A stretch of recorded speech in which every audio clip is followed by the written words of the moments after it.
The International Olympic Committee on Thursday unveiled a new policy that effectively bans transgender women athletes from competing in the women's category events at the Olympics. Today, we, the International Olympic Committee, have published a policy. IOC President Christy Coventry said the new policy is aimed at what she called, quote, the protection of the female category.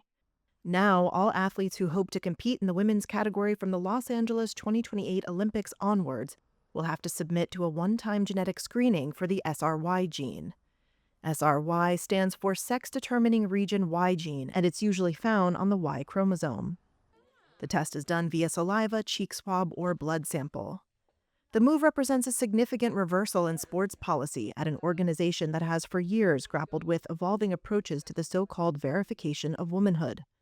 SRY gene testing was first introduced by the IOC in 1992 and abandoned less than 5 years later for inconsistencies, after major pressure from athletes, advocacy groups, and medical organizations. Advocates like Humans for Sport founder Dr. Payoshni Mitra worry that the policy is more linked to political pressure. I think it's a safeguarding disaster.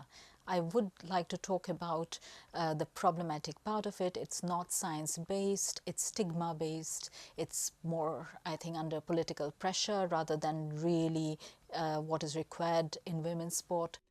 Coventry denies this. There's not been any pressure from us to deliver anything from anybody outside of the Olympic movement. U.S. President Donald Trump, who signed the Keeping Men Out of Women's Sports order in February 2025, has said he would not allow transgender athletes to compete at the LA Games. In a statement, the IOC has said that the presence of the SRY gene represents, quote, male sexual development, and thus constitutes an unfair advantage. The IOC has not yet released any new scientific studies to support this. A study published in the British Journal of Sports Medicine in February, which analyzed more than 2,900 transgender women athletes who had undergone hormone therapy for 1 to 3 years, found no evidence of any sustained physical advantage. From the early 2000s up through the Tokyo Games, the IOC has maintained evolving guidelines on the participation of transgender athletes.